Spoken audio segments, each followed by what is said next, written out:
Hello, everybody, and welcome to another episode of General Geekery. I am Brian. With me, as always, is JD, Hello.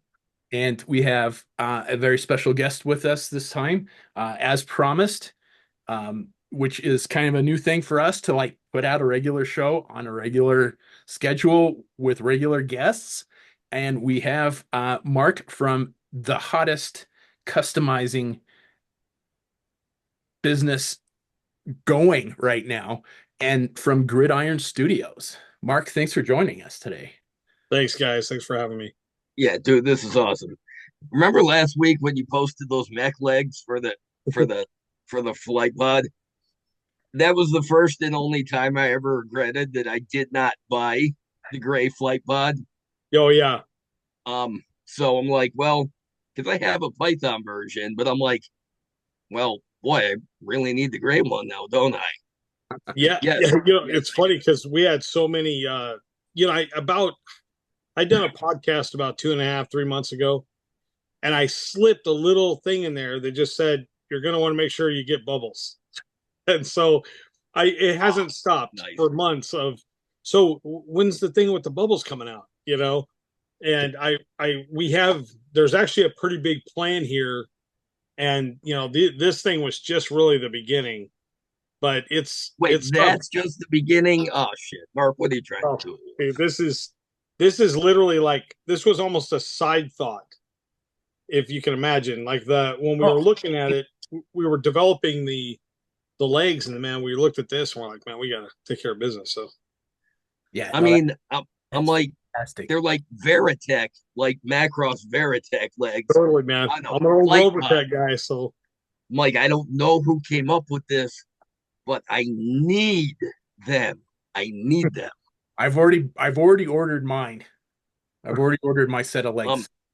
I decided to order the legs to give you all time to do the order processing, and then I'm gonna order. And then this week, I'm just gonna order a flight pod from one of the online retailers. yeah, at least they're still around, which is Yeah, good. You yeah. know, I did do some. We were talking back and forth, and JD's like, "Oh, they're gonna sell out, man. Nobody's gonna have one." I'm And I like, I'm did them. like, after this gridiron thing comes out, nobody's gonna have the flight pods anymore. well, I know that vamp, man. When we came out with all those upgrades for the vamp, man, that it just seemed like that thing just started disappearing really fast. And it was as we were rolling out those phases, it just kept getting harder to get and harder to get. And I think by the time we got to the Stinger, it was good because there was a readily available part. Yes. But yeah, the Vamp was a strange thing, man. That just things started disappearing all over the place.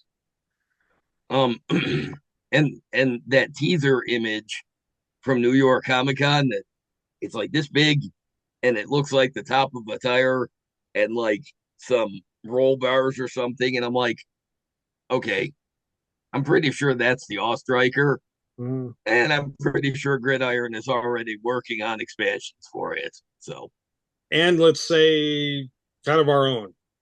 Oh, wow. Ooh, ooh, ooh, nice. yikes. I'll leave it at that. Yeah, I am still in the process of working on my Stinger. JD got the Vamp and I got the Stinger. Oh, So okay. I bought the add-on Oh, kit for it. so you did the recon version. Yeah, yeah.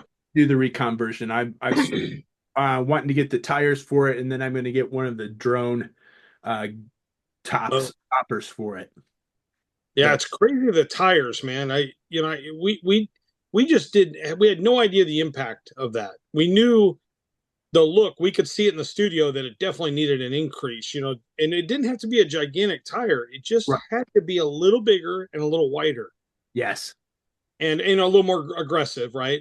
yeah, And I think the deep, my big I was telling the guys when we were going through the designs, my big requirement was the dish. I wanted to have that real deep dish rim. okay, Kind of gave you that real off-road Jeep feel, yeah, I'm a Jeep guy, so that was a pretty big thing for me. But it's kind of like when you look at those tires, having those rims almost at the same face as the tire, it takes away the dimension. Like there's almost no depth in there. So that's where I think our tires kind of come in as a pretty big add on. I'm a Jeep guy as well. I just Oh, cool. actually just recently sold mine um, Oh, to go with something more practical because I don't work close to home. But yeah. I've had a Jeep for probably the last 26 years or so at least. Yeah, I've been a Jeep guy my whole life, and man, they're a wrestle, like for sure. If you're Yeah, driving long distance, they're a wrestle. yeah, yeah. I got tired of replacing the thermostat in my Oh, Wranglers. dude, don't even get me started, man. Yeah. Yeah, I had to go with something a little more reasonable for the distance I got to travel for work. But I gotcha. yeah, I'm definitely gonna get the tires. I want to get the spare tire and the high lift jack and Nice. the one of the drone gun mounts for it too. But Well, and but about 5 minutes after you put the new gun system up for the vamp, I bought it. I'm like, I think I might be the second person to order this because as much as I love the vamp, that gun they had on it was terrible. The Yeah, mount system for it was terrible. Um, they just they it's like they succeeded on everything else, that's and right. they just kind of shit the bed with the gun. So And when and I that's kind saw, of that's our thing, right? We always kind of slip in there on that. yeah, It seems like that's our whole business model, and they keep kind of they really set us up because since the beginning, since the series one, they kind of gave us a little in. Like it gave everybody in the end. If you were doing creative designs on weapons, but it gave us, a company like us that really wanted to put a lot behind the design and a lot behind the, what it meant to 3D print at the highest level. Not just to 3D print your garage, but to manufacture with it. You left an opening that was just perfect for us at the time. did you um, guys get into I missed that last part. how did you guys get into this? Yeah, so we were our main designer, Quaid. He's our head hard edge modeler, and then I do all the soft stuff. I've been a sculptor for 25 years in the toy business and mostly running my own stuff along the way. I was the owner of a company called Builderama, and Yeah, we did sandbags and drums and buildings, and I remember those. yeah, so we did that for about 18 years. oh wow, I remember that too. Oh Yeah. wow, that's Oh awesome. yeah, that goes way back. I mean, Yeah, kind it of. I really think we does. started that in like 1998 or 99, and so that's really our core. That's kind of where I came from. I did a lot of work with like 21st Century Toys and some of those companies back in that period. Yep. And but as we were having kids, I wanted to kind of it was hard to be a freelancer, so I started developing my own products. And then we got to this, fast forward to what was it, right after COVID, right in there, 2023, 22, somewhere in there, 21. We were, we've been doing this for almost 4 years. Quaid was getting his master's degree in industrial design. Oh wow. And so he had really and he was a very good prop builder. Like him and I had done a lot of prop, like one-to-one prop stuff together. And then and then our other partner Colin, he jumped on as he was kind of the tech guy, so he did a lot of like production.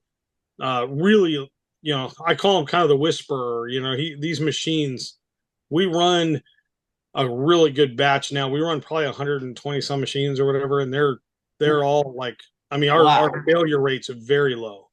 So wow. our harvests are just big. They're huge.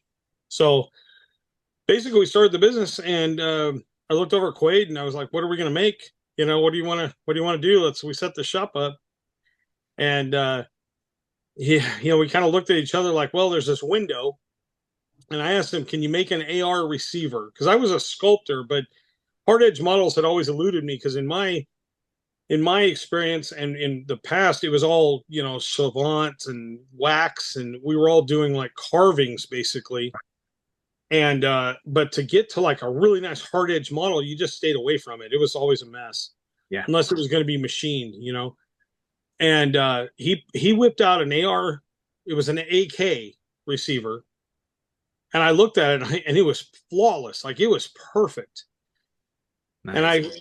I got him to print it at about 1/12 scale. I wanted to see if can we have that So because I was thinking the Cobra soldiers right away, right? I'm like, they need an AK-47. I mean, that's just got to happen. Yeah. Instead of And, that terrible, terrible weapons oh, loadout they came with. oh, the Nerf guns, and I mean, like that wasn't even like a cheat. It was like just blatantly not Yeah. correct, and to think that we would all overlook it was insulting, right? So that kind of gave us a premise, it almost gave us a little bit of a war cry. It was like It was we're like a G.I. Joe mission. fans. Let's Yeah, give yeah, let's give the people something better oh because yeah, anything is an improvement. But let's go as real world military and badass hard right. edge as we can go. And get it in a way that we've all waited for how long for a good 6-inch figure, and the figures weren't bad. They were a little funny in the beginning, but they weren't bad. I think a lot of us could overlook some of the game correlation they tried to make, but the weapons weren't acceptable, and so I think a lot of us looked at that, and it was for us, it was just a no brainer. It became a war cry for the community. Like let's get out here and let's make the best possible weapons we can. I feel like the railgun that Roadblock came with. Yeah, I feel like it wasn't a terrible weapon on its own, but yeah, it's insulting to give it to Roadblock, yeah, who is synonymous in the comics with carrying the Madus.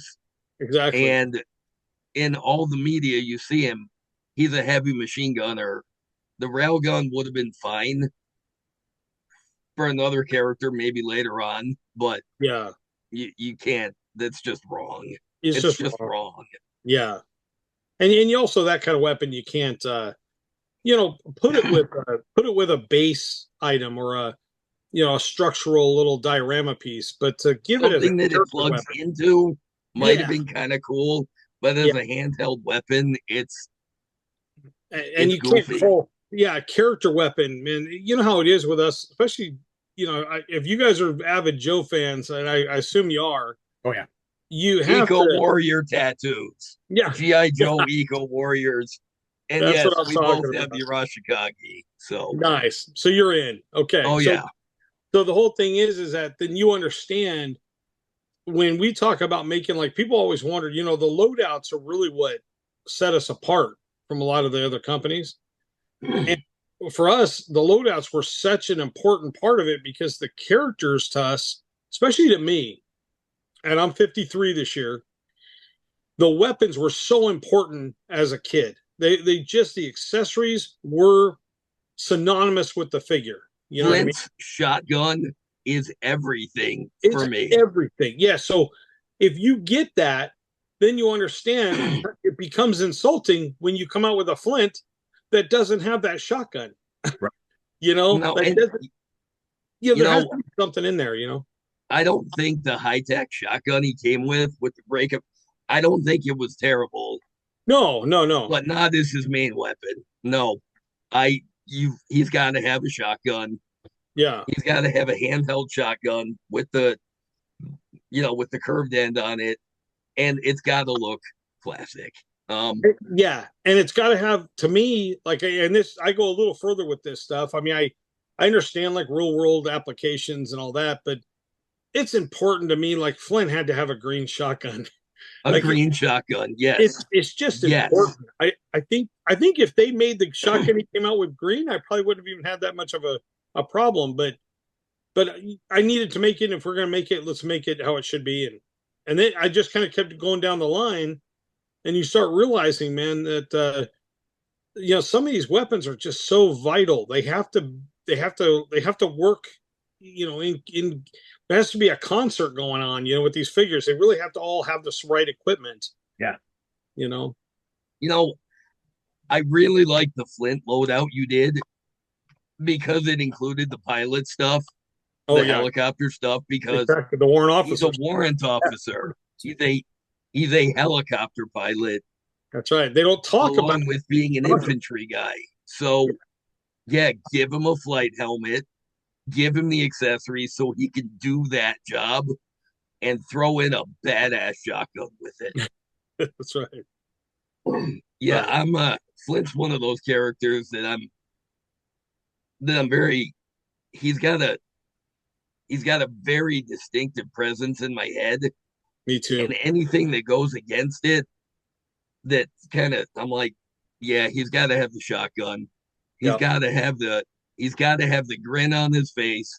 The He's beret. got to have Be the there. beret that's cocked to the side, Yeah. and he's got to have the swagger. Yeah. And Totally.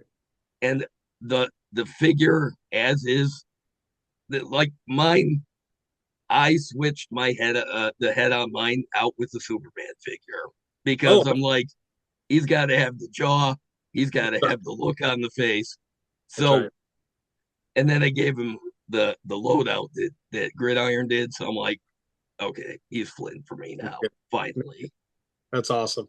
Yeah, that's kind of the main deal for us. Like, just make these things, correlate. They have to, they have to give me back that total thing. If they don't have it, I'm, like there's. I hate to say, but it's like it just seems like there's always something missing. Like even the new figures that are coming. I mean, Yeah. I can't tell you the amount of emails. How I know we all think the same, which is funny that we all don't think the same in line with Hasbro because we should all be on the same page, but for some reason we're not, and Let it me feels get like sometimes we're what? Let me guess. Saw Viper. Oh, don't even get me started, man.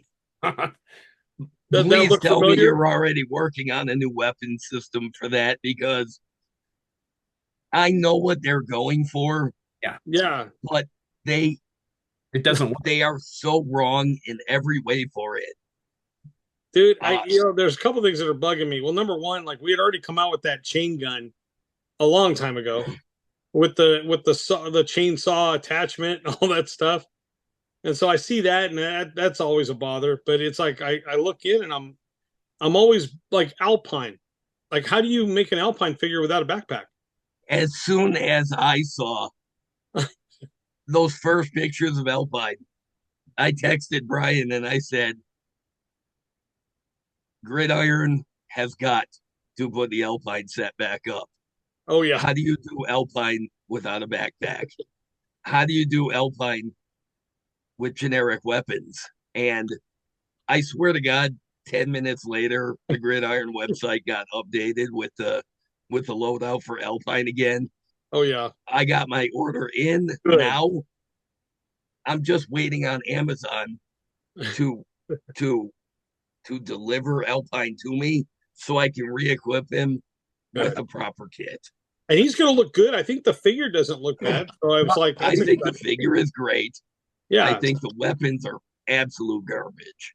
yeah. I just don't get and that's what I guess I'm not understanding from just a simple basis. Like for Airborne, I mean, I'm a huge Airborne fan. Like he's probably my number one figure between that and Recon and Recondo. But Airborne, like to not have that AR, like that was a vital weapon, and Yeah. for him not to have, with the bayonet, right? Yeah. That bothered the hell out of me. Oh, dude, Yeah, that little SMG they gave him that's was just not it was acceptable. not right. It was It's not not. right. So my question then comes back again. We all kind of walk through this community, and everybody's kind of okay, and I'm like, I'm not okay. Like I'm not okay with that. I feel like that there's part of me that's just like, man, we really need to be on the same page. I mean, we're for the amount of money we're spending on figures. I'm just saying for me, and if they would do it correctly, it would take money out of our pocket. And I'm Right. still saying it Yeah. because I think that we deserve as collectors almost that it's just a little bit of respect, man. It's like that gun needed to be in that figure. You know, Nobody should have to come to us to buy that gun. You know what I mean? I feel like as often as they are knocking it out of the park with the figures, and I Yeah, think in a lot of cases they are, absolutely. they almost just as consistently they just can't get it with the weapons. Yeah, I like don't know why. it's like there's not even a care towards it. Where No, the figure is, I there's think a it's care there. my guess it's is that one person doing all the weapons and he has no clue what he's doing. And You It's it's know, got and it's funny because every time I see an interview with like the Hasbro team, or Mhm. when they do these live streams or whatever, there is so much passion, yeah, so much love for the GI Joe brand coming through. Like Yeah. they're glowing. Like they know they're doing the best job and in the they've done world a deep dive making on it some of this for stuff us. in the packaging art. That's like, here's a nod to this episode of the cartoon. Here's a nod to this Right. specific version of the character.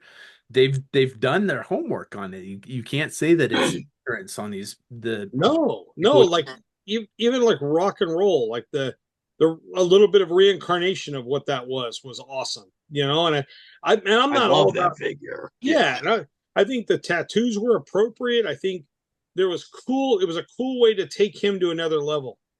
And then it's like, and he's an easy one. You give him an M60, you're good.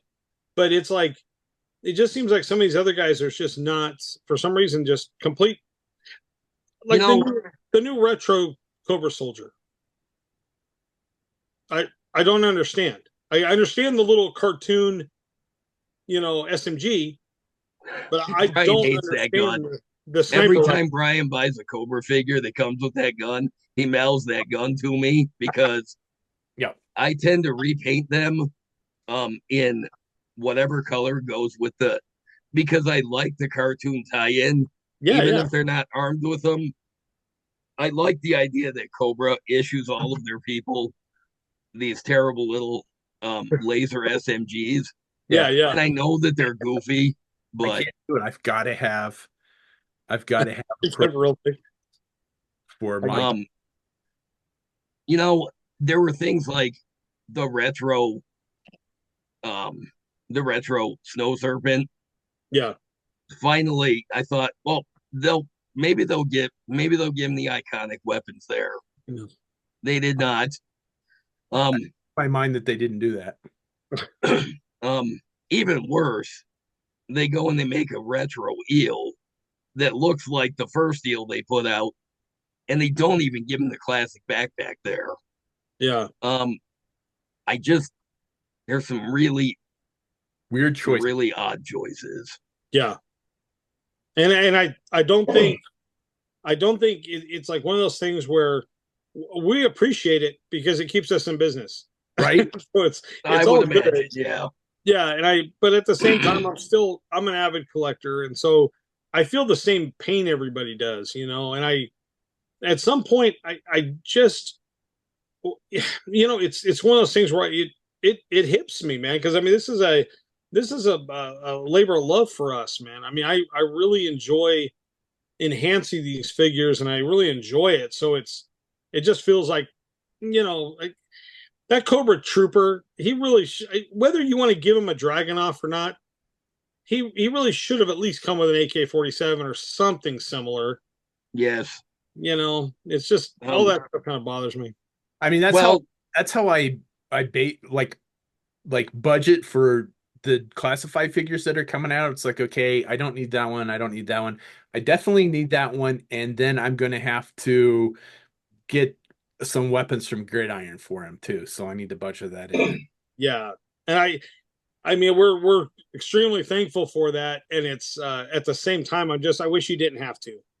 you know, I mean we're obviously we've got a lot on our plate and we're doing a lot of things now, but we'll always have those weapons just to help people fill in those gaps. It was the reason we did that black Dragonoff. We did the elite operator one that was all fancy and all decked out, but just an all black Dragonoff looks great with a Cobra Trooper. I mean, it just has that reminiscence, even though it's work. You know what? It's worked great with the Cobra Trooper for 42 years now.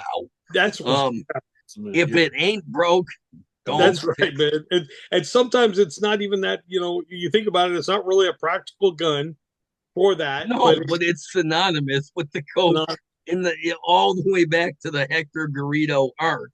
You see exactly. him carrying that dragon, and it's like that figure is the only reason why I know what a Dragonov is. Yeah. That's how a lot of this is. Yeah. Yeah.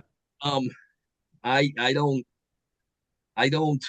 Most of what I know about real world weapons and the Warsaw Pact arms and all that, that is what it's GI Joe that taught me. Oh, it taught us all. Yeah, absolutely. Um, well, Mark, we'd like to get a little personal with the person that is you. So, would you mind taking a questionnaire with us that we like to give to our guests? Sure. It started out. It's the Colbert questionnaire. Stephen Colbert, the late night host. We've changed some things to make it more of our own. But they're kind of hard hitting questions that make you think. Um, so if you wouldn't mind doing the taking the survey with us, we'll volley the questions back and forth. Yeah. All right. We'll start with what is the best sandwich? Oh, the best sandwich has got to be an Italian sub I like that answer. on bread made in the East Coast for sure. I like that. What are the contents of it? Oh, it's got to be. Mine's got to have salami, pepperoni, uh, What kind of cheese? cola. Oh, definitely provolone. There we go. A lot of juice. A lot of juice. Yeah, Oil, lot of- balsamic vinegar. Oh God, yeah. Heck yeah. that's making my mouth water just thinking about it. Oh yeah. What is one thing that you own that you really should throw out? Oh man, that's a good one. Probably, probably too many books. I Oh, probably have a lot of books that need to go. books are hard to get rid of, man. We did They, that. they are, and they take space. And nowadays, you have the internet. I was gonna say, and how many of them are you just not reading and probably never will? Yeah. And now you go straight to your phone for all that info. So Yeah. that's probably it. What is the scariest animal? Oh, animal. It's gonna sound stupid, but to me, it's a horse. Horses scare the shit out of me. I don't know what it is. Sherlock Holmes would agree with you on that. He says They're very impressive. Comfortable in the middle. Yep, they're very impressive to look at. Very, I will not get near it. It's huge. Its hooves will stump my guts out. That's right. And they've got huge eyes that I swear to God, they have murder in them. I can't help it. They're horses are terrifying. I was over at my daughter and my son-in-law. They have horses, and they're my farm kids. They love all that stuff. And man, I'm just a city boy, man. You put more concrete around me, I'm happy. And I go out there and I'm in their farm, and I'm the smells and the bugs and the hay and dude, I'm all like I start itching like I'm having a panic attack. So, and their horse just scares the total crap out of me. I was gonna say, how far away from the stables do you stay? Not very far. Yep. Oh man. Coffee. How do you take it? Oh man, this is that you guys are asking those questions that just make you look like a total wuss. Like I'm a foo-foo coffee guy. Like my coffee, the foo-foo, the better. So I don't have to buy into having it black with no sugar, and that's not me, man. It can be like you can load that thing up with like all those little fancy creamers. Throw a little all the flavors, the cold foam. Totally, man. Just as foo-foo as it, man. Just give me that big warm fuzzy feeling. Yep. When I order coffee from a place, I'm like, sugar the shit out of it. They're like, what about 4 sugar? I don't care. Just so I don't have to taste the coffee. When I was in Afghanistan, my buddy that I was there with used to give me shit for drinking the gayest coffee ever, and he was gay. So he's like, I'm gay and this coffee is gayer than me. That's it, man. So that's totally straight up, man. That's how I like my coffee. Years ago, Brian, when he was deployed overseas, he started buying this stuff called Bones coffee. And I had never heard of it, but as soon as I swear to God, as soon as he started buying it, that stuff started showing up on my Facebook timeline like ads for Bones for like different flavors of Bones coffee. Oh So yeah, I would just forward it to him. I'm like, this is entirely your fault that this is being advertised to me Yeah. now. that's funny. I'm like, I've never tried it. I mean, I was a little bit intrigued by some of the names of some of the flavors, but I'm like, no, you know what? Just give me coffee. Put That's it, put man. so much sugar in it. The Oh yeah. fruity pebbles one is interesting, but Oh man. oh yeah, Does it actually taste like Fruity Pebbles? it's one of Really? the coffees. Yeah, it's you can taste it. It's like, oh yeah, that tastes Oh, like That's I get it. interesting. That sounds right up my alley, man. I swear, I walk into a coffee joint every time. It's like the girl's always making the coffee and looking at me like, "Are you really gonna drink that?" Like it's like, caramel frappuccino latte. I mean, it's about everything furthest from coffee, and then I add cream. It's just bad. every once in a while I'll go into someplace like we got a Dutch Brothers here. Oh yeah. Um, and I'll say I want it hot and sweet. However you do that is up to you. And a lot of that's, I'm like dealer's choice, that's and they're like, right. oh, all right. And then so you get some The more interesting. the more feminine, the better, man. Yeah. Just give me that soft coffee. So yeah, you're not drinking it straight straight hot off the old percolator and straight Yeah. into the cup and so that because yeah, I remember one of my uncles used to drink the coffee. My grandparents drank it black too, but he used to say, "Give me my coffee so it puts hair on your chest." So Oh, totally. I grew up with all that. I'm like, that would be fine if it didn't taste like that, but no. When I got Um, this image of my uncles would always just take their cigarettes and just put them out in the coffee in Yeah. that black coffee. So I have this like really horrible smell image to black coffee. So it's bad, man. I'm confident enough in my manhood to drink whatever coffee I want to drink. So that's where it goes down. Yeah. All right, JD, next question. have you ever asked somebody for their autograph? I have, yeah. I'm usually it's weird, I don't know if you guys know my background at all. I was an actor for a while, and so Oh, I was always running across people and Oh, I all that. didn't know this. No, that's Yeah, we cool. lived in Burbank, and I did acting, and I had but the funny one of my two of my favorite autographs I ever got, and I'm not a huge autograph guy, but like I have to be in person, and I'm not one of these guys that buys certified autographs or any of that junk. It has to be part of the memory of who I met, you know. That's Brian too. He yeah. gets his custom figures autographed. Yeah, I think it's important for me. Like the one that I can remember that was really good was a really abstract one. Well, number one, Jeremy Bullock, Boba Fett, right? Yes. That was about it was probably 10 years before he passed, and had a really good opportunity to meet him and his wife, and I had this great conversation and had him autograph one of my figures. And the other one was I can't remember her name, but it was the girl that played Aura Singh in Okay. Star. Yeah. Yeah. Yeah. I've got one. Oh, Jamie King. I've got one Yeah, by her too. she was Um, very. I mean, she was like a sweet girl, and it was like I think I got that one in like Wait, no, 2000, like right after. think of somebody else. I don't have one. Yeah, this is the girl. I can't remember her name, but she was the tall blonde Yeah. girl, But yeah, just yeah, it has to be pretty random to me. I'm not, that I do have a jar of Crystal Head. I think it's Crystal Head vodka from Dan Aykroyd that's signed. I had a chance to meet him and get one of his bottles, but Nice. oh, that that's was cool. that's kind of one of my big ones. Um, I get my custom figures autographed at the local Comic Con. So Oh, that's a cool way to do show it. him the Charlie Hunnam one. oh yeah, I'll grab that here in a minute. That's my favorite.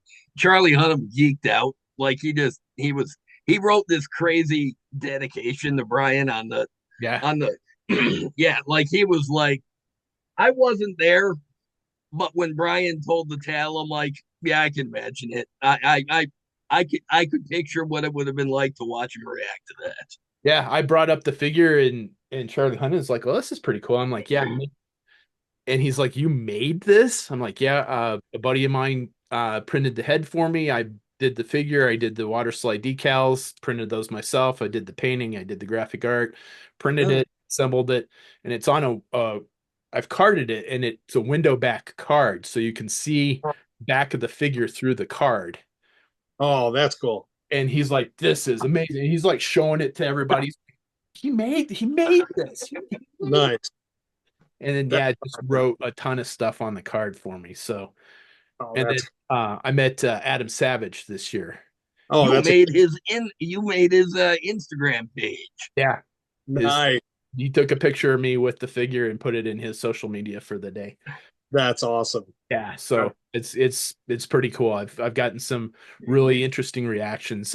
Patrick Warburton um was one of the first that I got autographed, and in his like Patrick Warburton voice was like, "That is the coolest thing I've ever seen. I need a picture of that." That's awesome. He's That and that's when I think an autograph makes sense to me. You yeah, know, it has to be a connection to something, and it's funny bringing that up. I had two friends I met along the way that were interesting. They were one was Stephen Constantino. He was one of the Gamorrean guards, okay, Star Wars, and him and I actually got right after COVID. I was at a show and I was doing some kind of promotional stuff with kind of like these cards, and he locked on, and I had a bunch of celebrities that kind of got in line because there was no work at these shows anymore oh when yeah, COVID hit, and we were all in Vegas at a big show the day the bomb was dropped, where nobody was out on the street, everybody thought everybody's going to die, and these guys, I had a chance to get some really cool autographs. We actually were doing like an autograph card with these guys. okay, One one of the funniest ones was, and we're still good friends. I mean, we'll talk every now and then. Is Noel G from Fast and Furious, okay. and he's Hector in almost every movie. He's that guy. Oh, him. Yeah. Yeah, His IMDb credits, he's played Hector like 53 times or it's something. crazy. Yeah, and he's super cool. Really, really nice guy. And I got just this really good chance to meet these guys that weren't, like the one Alan played. He was one of the Sand people, one of the Tusken Raiders. Okay. He was the elephant trainer that was brought on set for the Bantha, Okay. Oh, okay. All right. and it wasn't had no intention to be in the movie, and they just dressed him up because they needed to have they were trying to get somebody to ride him, one of their guys, but he said no one had insurance to ride the elephant, Ah, but he could ride it. That And makes so they sense. dressed him up, and he was the guy riding the Bantha. So it was kind of a fun thing. But he passed away, I think, first part of last year. ah, But yeah, it was super sweet guys. Like it was just cool to get to know the guys behind the mask, and that kind of stuff was fun. But I got some autographs from them that were fun. nice. The next question is, what do you think happens when we die? Oh, I think it's a lot better place than this, and I think that's without having any I I hate to sure be hope too so. pretentious. Yeah, I hate to be too pretentious and feel like I know anything, but it feels like this is definitely a test. It feels like you age and you gain wisdom and you get more pain, and you know how we're getting older, and you just kind of feel like you're definitely heading to something. It doesn't make sense to me that you're heading to nothing, So I like I that. stick with that. Um, I believe in reincarnation, and I believe if you come back, you gain enough because I feel like you should always be on a journey to be a good person. And if you reincarnate, True. because you're on that journey. And Right. yeah, I just can't handle the idea that there's just nothing after this, just nothing. Well, I enjoy that with the Hindu thing. I mean, I studied some religion stuff, and it was in college, and I remember I was fascinated with the Hindu caste system, and you're constantly working to get to that next level and do better, and Yeah. yeah, and it felt like it definitely made a lot of sense. I think whatever happens, we're definitely have got to be working in a progression, or else why would any of this? It wouldn't make any sense. I agree. I agree completely. Um, what is your favorite action movie? Oh, favorite action movie. some of these questions, they sound easy on the surface, but man, they are They're not. really not, because I mean,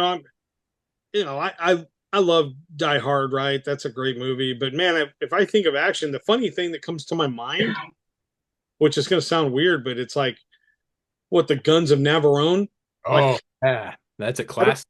and I don't know why that pops in there, but man, like Harrison Ford, like that was an awesome movie, and I think a lot of the younger generation just has no idea. They never replay that movie. Yeah. Now my So, wife's reading Ice Station Zebra right now by Al. oh It's yeah, Alistair McLean that wrote that originally. yeah, it just She such a great movie. Yeah, and she didn't know that it was the same guy that wrote It's an Navarone. I'm Oh, like, that's I'm interesting. pretty sure Yeah. there's a copy of it in our library, and she's like, well, that's next on the list then.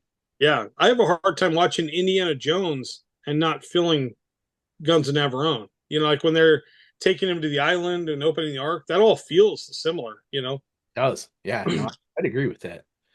Uh Favorite smell. Uh, wife's perfume. All right, yeah, I like that. Do you know which perfume it is? Just curious. I do. I think she wear like right now she's wearing Romance. I think, and I've always kind of liked that. That's been a good smell. Um, and your least favorite smell?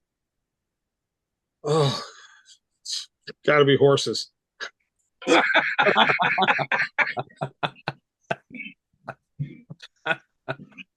I'm gonna go with that. I like that.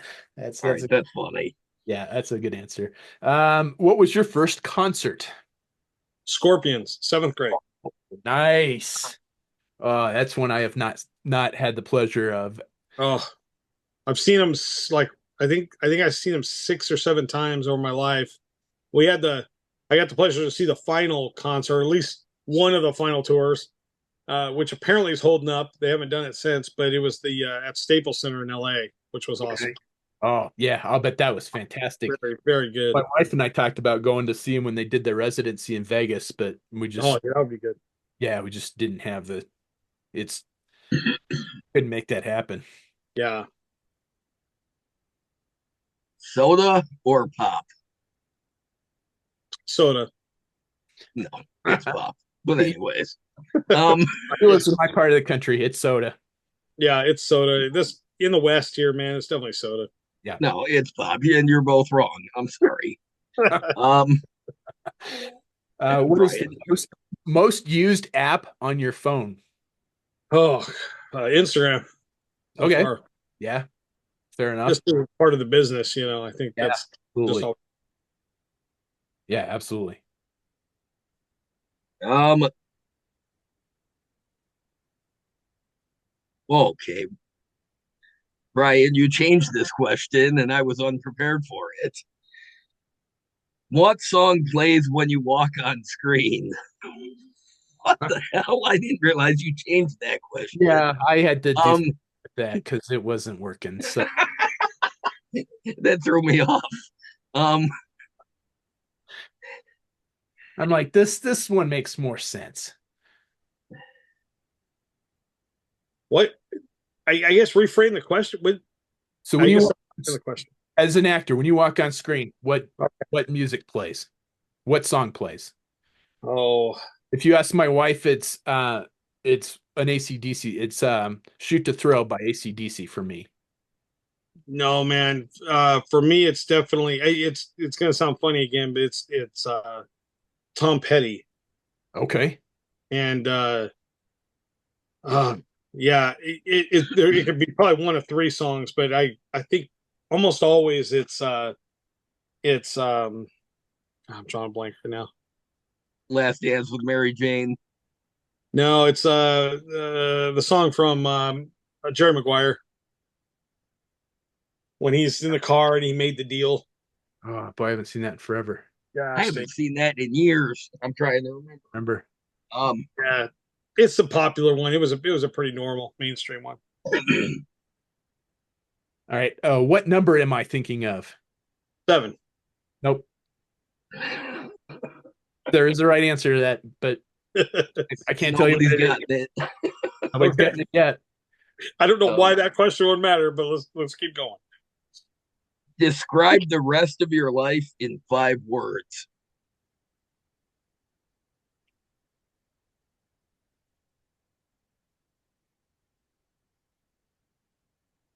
Pain,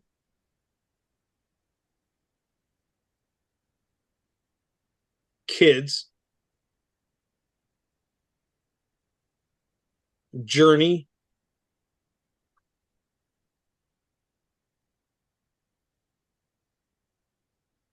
obstacles, and reward. Nice. I like it. I like it. Steve Ferry's the singer of Journey, right? Never mind. Yes. Um, all right. All right, Brian, it's your turn. Aisle or window seat on a plane? Oh, aisle every time. Oh, oof. Um, best action figure. Mego Flash Gordon, 1976, 77. Ooh, classic answer. I like that. Very nice. Accessories that had sheaths, and a holster, a flap holster. Yep. It was that 8-inch figure. You had the crown or the helmet crown thing. I remember that figure. I didn't have one. That's like the I have just about every Iron Man action figure ever made, with Okay. like the exception of the 1/6 scale stuff. The Yeah. Mego Iron Man is one of the glaring holes in my collection. Well, how old are you? 51. Okay, so you're right in that zone. It was like weird. We kind of came out of like, it seemed like we were catching the tail end of Mego. Yeah. And I remember that going to that. I think it was a sixth, seventh grade birthday. I could go into the store and buy any one toy I wanted, Hmm. and we didn't have a lot of money. I was raised by a single parent, and I went in there and I got the Flash Gordon, Mego Flash Gordon, and because he had all these accessories and a laser blaster that went in that holster. Trust me when I say it's no coincidence that I manufacture accessories, because that was always my deal as a kid. I picked my first Joe off of a count of how many accessories were in it. When Yeah. every other kid picked Snake Eyes, I could care less. Yeah. No, 100% agree with you. I mean, that's one of my first Joes was Snow Job, and he had the Oh, most gear at the time. that's right, because you kind of came in because you're 51, so you would have totally come in on Snow Job and Airborne and all those guys. Yeah, Snow Torpedo was my first Joe. Snow Job was one of my second one, I think my second one. And Yes. I just Oh, he the was so accessories perfect. was a was like the second factor on when I decided what figure to buy. And Oh yeah.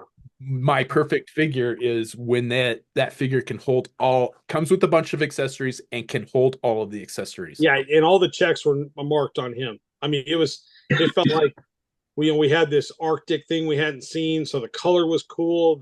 Yeah. His gear was just out of this world. I mean, the skis popping on the backpack and could hold the poles, and Yeah. he could put the gun. Ah, yeah, dude, I'm right with you, man. Yeah. It was such a beautiful moment. Because my first experience is walking into Smitty's and seeing that row of toys, man. That was just, it was like, because I was right there 2 years older than you, where I had that first crack at the first series, and man, it was like I saw them all. They were all sitting there at one time, and it was short fuse. He just had just sheer numbers. He had more stuff, Yeah. Nice. Yeah. and That's the I wave. freaking I loved came it. in on the second wave, but Yeah. a buddy of mine had a lot of that first wave, and I'm like, these are pretty cool. And then I started looking at them because I was collecting Star Wars at the time, Oh yeah. Yeah. and then Absolutely. when the second wave dropped, and I'm like, okay, wow, yeah, Torpedo. My dad got me Torpedo, and then I'm like looking at the back. I'm like, oh, I got to get that Snow Job. That Snow Job's awesome. Look at all Oh, that stuff he comes with. oh, great memory. Yeah, Um, my we were living at Fort Benning. My dad took me to the PX. He started buying me GI Joe figures, and he he rolls his eyes now that 42 years later I'm still buying GI Joes, and I'm like, hey, it's your fault. You started me on this. That's right. Because he said, yeah, rock and roll was my first, but I very distinctly remember getting Flash and Snake Eyes at the same time. I Yeah, don't remember getting them from the store, but I remember having them brand new at home, uh, both like, together. And the yeah, Wolverine, I got that very shortly afterwards because I kind of used it as they used to ride on the outside of the Wolverine, like they used to sit in yeah. Tank combat Riders. positions Yeah. on Yeah, top yeah. of the. So when CoverGirl was, yeah, well, she was driving it. Yeah, they were always up there with the machine guns. Oh yeah. And Oh, Flash with laser. So, um, Uh, one, oh wait, no. nope, hang on a sec here. What's your favorite custom that you've done? Hmm. Oh man, there's so many. Um, I I will also accept your favorite piece that you've made for your company too. oh, that's an easy one. That's Gung Ho's loadout. Okay. Yeah, I have such a soft spot for that like teal, marine teal color. And I remember when we were designing it, we knew we're like, okay, we're if we're gonna try to get him a different vibe, but yet still remain gung ho-ish, is like let's get him a different framed ammo box so he's not exactly like Roadblock. So we put like a machete on there and we did some grenades hanging off. So it was just it was a use of the same pack just with additional designs on it. And then we did the color scheme and the color was just perfect. So when we looked at the grenade launcher, we wanted to do a big belt fed like auto grenade I launcher, you know? I don't have that loadout, but I remember being very tempted by it because I'm like, oh, they did the gung ho color scheme on this, and as impractical as it might be for the real Perfect. world, Oh yeah. it's goddamn iconic. It, So, it, that's what I um, felt. like If there as was a soon blue as box, Retro Gung Ho was put up for pre-order, I'm like, look, I didn't mind the first classified Gung Ho. I didn't like the colors of it. I liked the design. I didn't like the.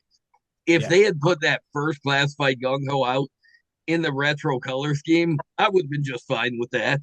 Um, yeah. so No, yeah, I'm with you on that. that so I think when I saw the first signs that they were going to do that retro gung ho, I knew, having that marine hat, the correct, hat, and then just the throwback to it, man. I was like, I'm in. So let's give them that big old, like MK19 handheld, which hadn't really been done that way, Right. and would be an absolute monster. I mean, we had a lot of people that are, hey, somebody couldn't use that, but there's a certain artistic freedom we take Yeah. in the sci-fi or the human or the superhuman elements of it. You know what?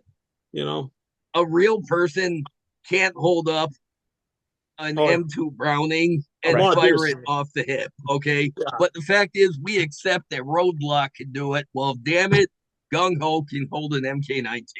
that's my Um, premise. Yeah. Exactly. It all was the same kind of thing. So it If just made sense, and that loadout, it made that figure to me. Like I was like, you put those colors and him holding that, and they had, the tripod on the backpack. So it was just a cool, kind of a counteracting big guy to Roadblock. It felt cool that way. nice. Yeah. Okay. I like that. Made that one a little easier. JD, I think the next. um, one geek grail, like a grail item that maybe you have one, maybe you've gotten your grail, or maybe it's something you'd like to get at some point. Money is no object on it either. Okay, man, I've been a collector my whole life, so it's like I feel like I've come across most of them. I think, this is gonna sound another weird '70s throwback thing. Um, there was a line called, it was Mattel, and it was called, I want to say it was like Soldiers in Action, something like that, and it Hmm. was these toy soldier kind of figures, but they were articulated, and they had like a flak vest. It was straight up Vietnam, because this had to have been probably 75 or 76. Okay. And there was a Huey helicopter. Oh, wow. That Huey helicopter, man, I have looked my whole life, man. It's been just one of those ones. I've seen it once and one other time, but it was one of those gifts where, my older cousin got it for Christmas that year, and I never saw it ever again. And you have that great memory because it's all nostalgic to us, Oh, yeah, absolutely.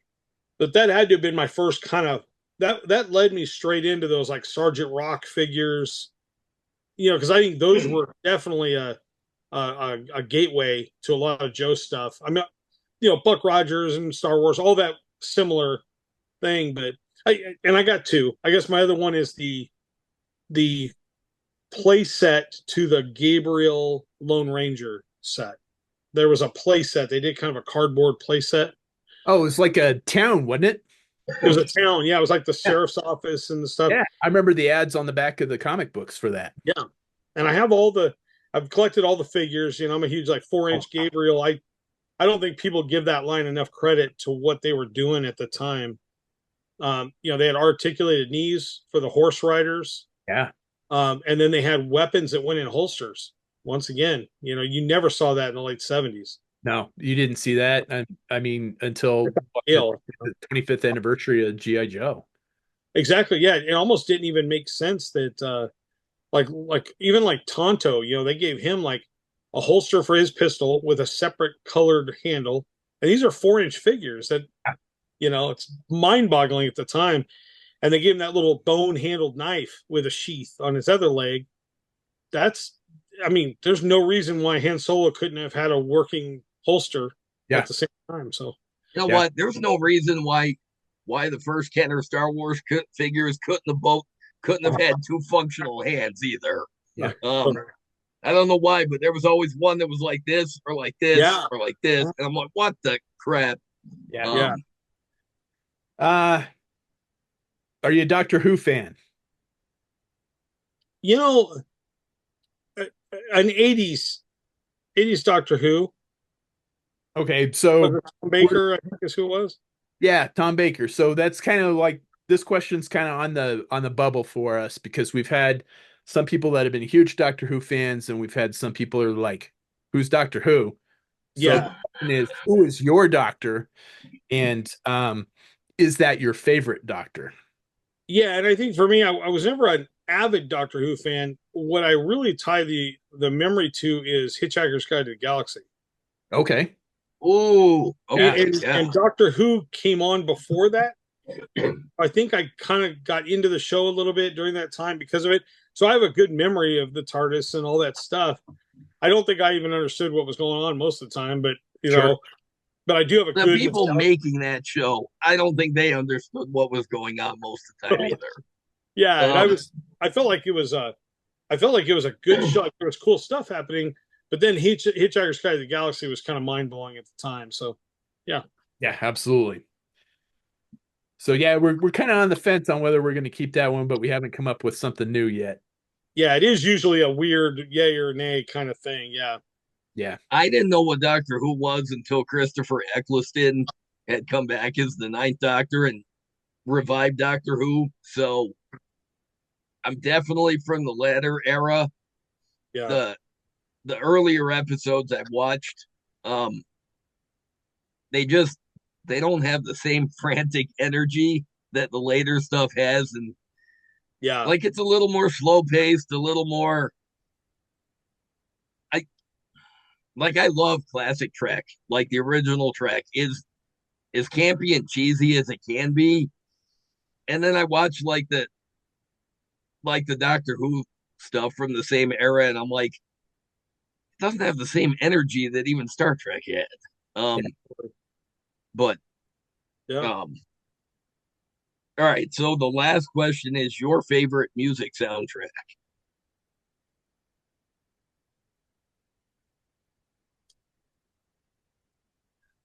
I it's hard not to say Star Wars to me just because it's all iconic, but like soundtrack as far as like vocals and stuff. Gosh, man, I'm a huge fan of Greatest Showman, man. I think that's probably one of the best soundtracks in a long time of a movie. Nice choice. I like it. Yeah. And that is Not the the manliest answer, man. I know you're not going to get that from me. Dude, I'm my gonna sit there favorite and watch musical is Grease, and I don't give a goddamn who says otherwise. it, man. People can talk shit all they want. No, Grease and that's rules. I mean that's the point. I mean that's the point of this is we don't really want like the stock answers because that doesn't really it doesn't really tell who you are. yeah, And And I'm a very non-judgmental person. yeah, People yeah, are 100%. people, and they have their likes and dislikes. And I do not believe anybody should be shamed or mocked for their opinions on The whole things. premise of this show is arguments between JD and I on stuff. Yeah, like that's perfect. the worst GI Joe I vehicle argue. is the Shark with Deep Six. Oh, Brian doesn't think so. that's wrong. He's wrong, That's but wrong. he doesn't think so. What do you think the worst one is? The worst, the worst vehicle I would say is probably a tie between the Pogo or the Buzz wheel. Fuck Yeah, you. The Buzzbore's awesome. Yeah. that thing makes no sense at all. It makes no sense, and it's awesome in all the ways it doesn't make any sense. And the That's true. Shark That's true. sucks. Shark is Um, shark is the shark is the pinnacle of technology. Want submarine? Ooh, I want one. Yeah, I love the submarine part of it. I'm just Deep Six to me. I don't understand. Like that was a hard one for me to get. Like I could see why it's a problem because that figure, like, why didn't they just make a deep sea suit? You know, like kind of like they did the snake suits. Yeah, the gimmicky thing was I'll give you the gimmicky thing was kind of annoying. And man, I have seen You're I talking the gimmick like the hose. yeah with Yeah, the air compressor. I get the whole gimmick, why they did it, but yeah, yeah, it would have been nice to there had to have been a better way to do that. yeah. It's hard because the practicality of it. It's like it I is would what it if the was, but you feature can't and really did an articulated version of that would have been fantastic. that you would have know, been.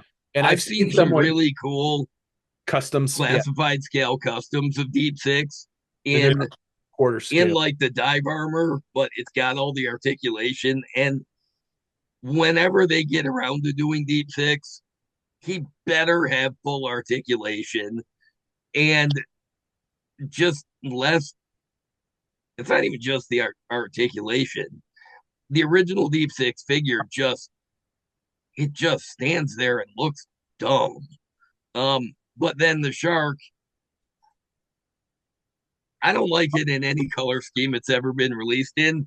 And if you can't, if you can back metalize chrome a vehicle and still not make it cool, that vehicle fails. The shark sucks. And that's where he's wrong. But that's like I said, people tune in to watch us argue Yeah, about that was like perfect. Nice. That's all right. My least favorite. so that is the general geekery Colbert questionnaire with Right.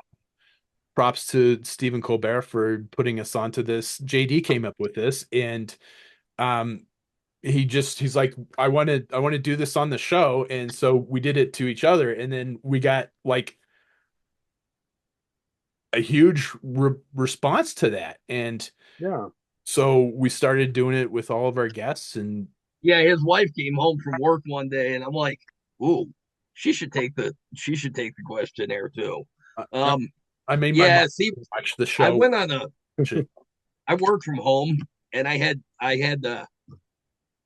was on YouTube, and the Colbert questionnaire thing came up with one of the celebrities, and then I found a whole playlist of all. So I watched like 30 of these one day with these celebrities answering these questions, and I'm like, it's kind of fascinating to hear the different answers that people give, and you realize, and it gives you a sense of the different things that make these people tick. And I'm like, but a lot of their answers are so mundane that it's like it's true. They're just people.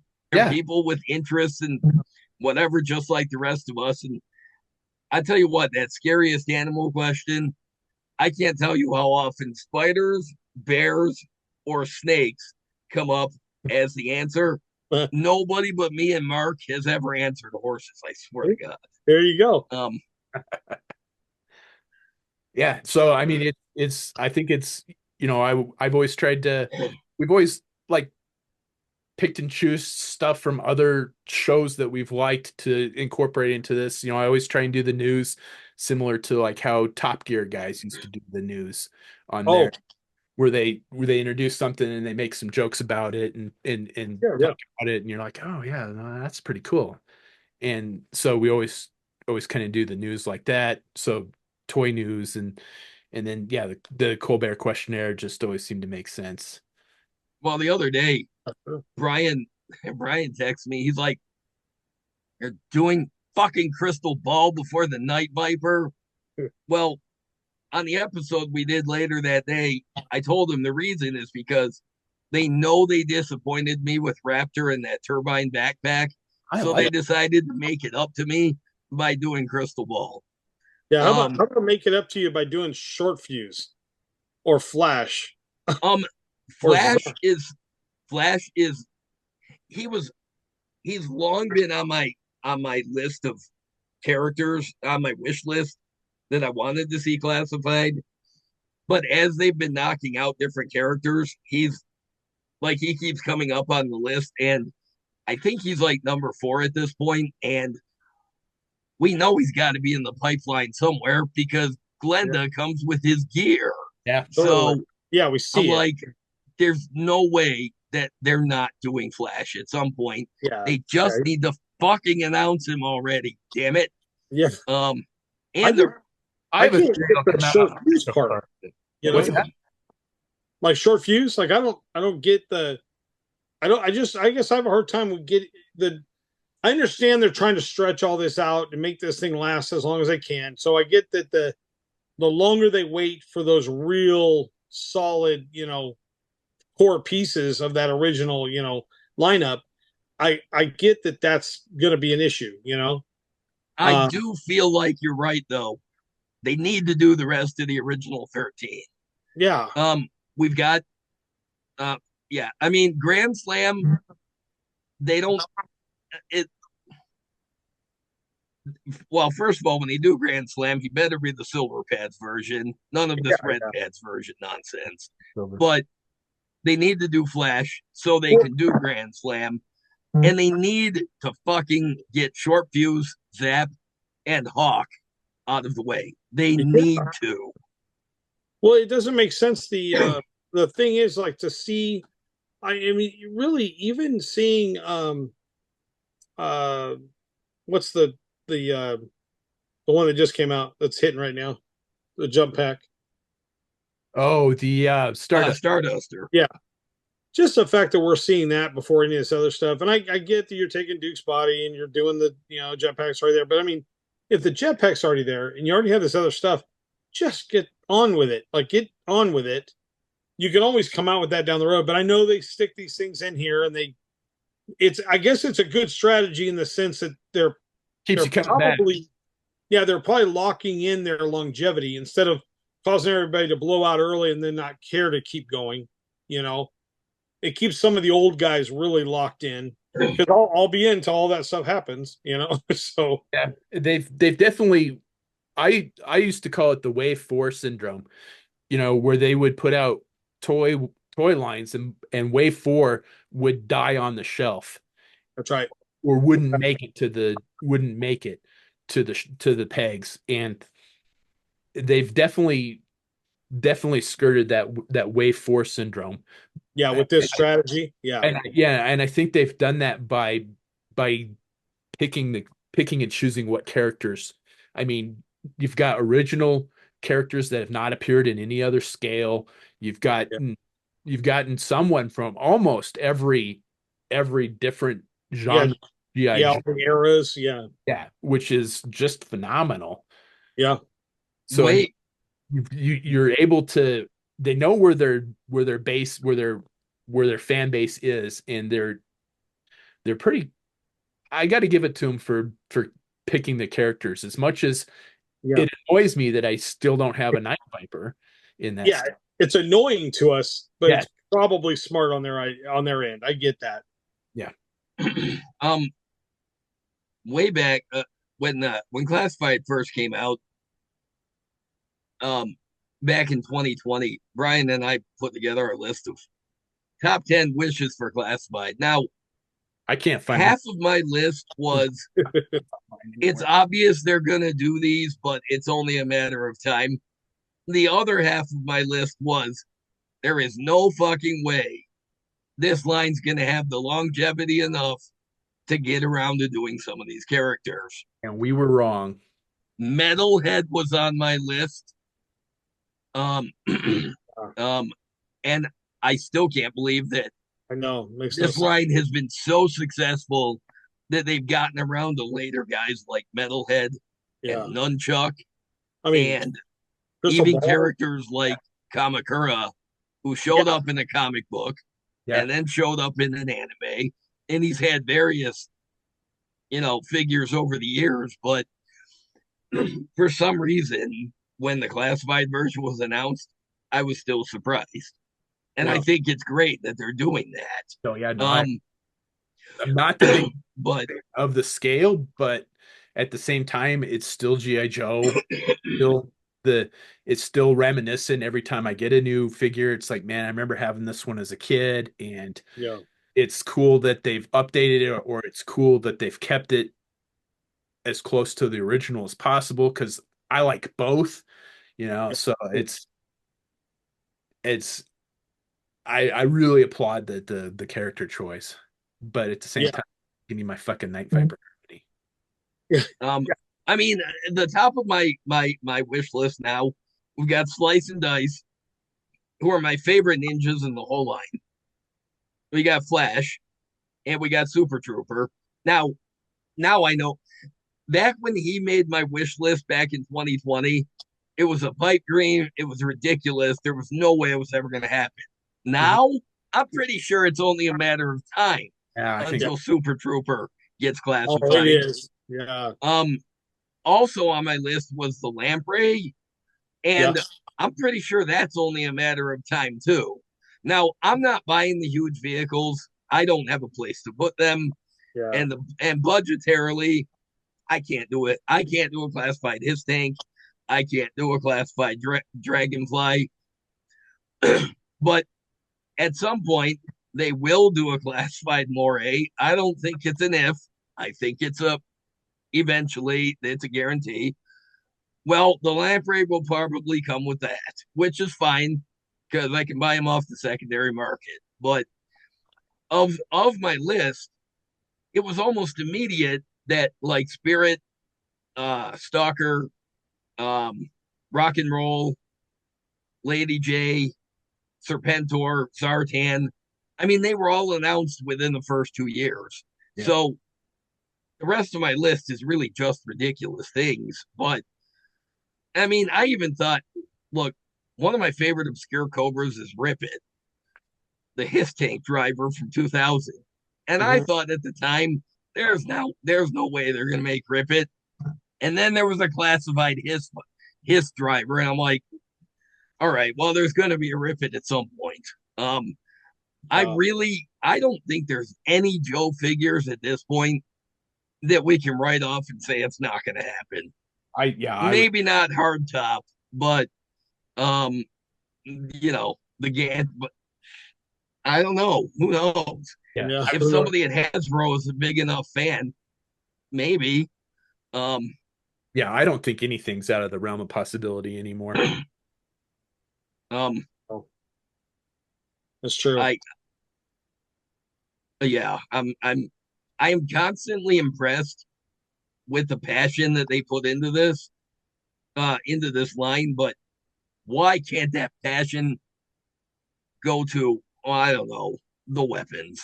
Again, I'm sorry. I'm going back because I just last weekend or the weekend before last, there was a toy show here, and it wasn't a big thing, but they had scrap iron, and he was less than full price, but I still didn't buy him because I still just don't care about the rolling tank Oh, rocket launcher thing.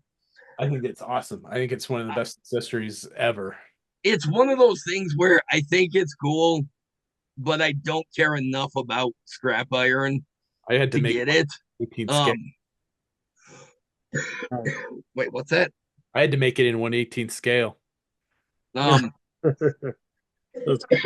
now You're if gonna like they, Friday, by the way. What's that? You're gonna like Friday. Oh, do tell. are you Yeah, 'cause teasing I was gonna something? say, They grid. Oh, I was gonna say, people will get mad if we don't ask if there is some little secret that you can give out on the show. Oh, it's funny because it's a it should be obvious, but on Friday there's something coming that's let's just say you can use it with scrap iron easy. Like it's gonna be a good one to add to his arsenal. okay. What you're saying is I was stupid and should have picked him up for $25. Possibly. Probably. Yeah. This has been fun, but fine. Wow, look at the time. Um, I'm not wearing a watch, but hey, look at the time. If Yeah. you know our drone stuff, if you know how our drone uppers work and our lowers and all the modularity, then it should start to make sense on Friday how it all comes together. Oh boy. Oh boy. I still Uh-oh. I'm like 3 gridiron orders behind. I don't need more stuff. Dude, I'm telling you right now, and we're still, man, we've come to this conclusion now. We're kind of looking at because we've scaled up so hard this year and we're scaling.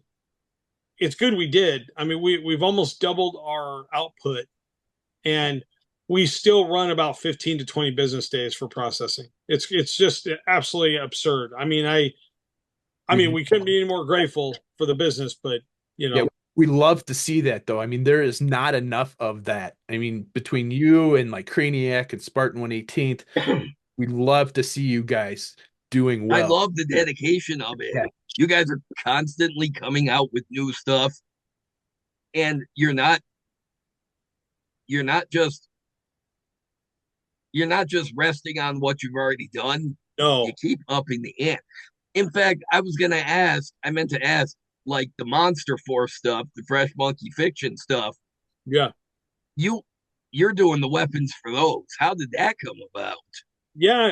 Bill, the creator, he had contacted us after their phase one, their first series, and wanted to see if we could come on board to do weapon designs. And I had been saying no to almost everybody because we got a lot of those, a lot of companies that were coming out with figures at the time.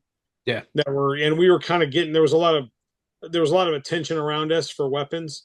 And so, but I was kind of telling everybody no, because we were kind of focusing on our stuff. We were trying to hone in our own craft and we were really trying to hone in our manufacturing, so that Sure. we could build some longevity in this and not just be a flash in the pan. And I'm glad we did because we took about 2.5, 3 years to kind of set all that up. And Bill came along and he sent me the information on what was going on and the story and some background. And I was blown away. I was absolutely blown away. Love the premise. The whole premise is my jam. The scale is not mine, but I've gotten all of the 1/18th scale stuff. I've done several custom. I mean, I'm working on a custom for my Monster Force stuff right now. Nice. Well, because I'm telling you, it's at the 112 scale. What he's doing in the figure part is there's this really cool connection to how the materials and the way they're so good in fitting in with classified the scale. Yeah. And yet the material is so different. So like popping off heads and customizing in hands.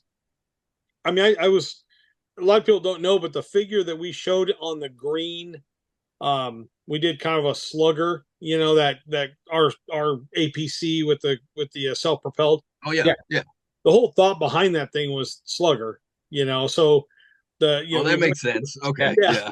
So it was like, how do we make a cool slugger version out of this? Kind of a self-propelled.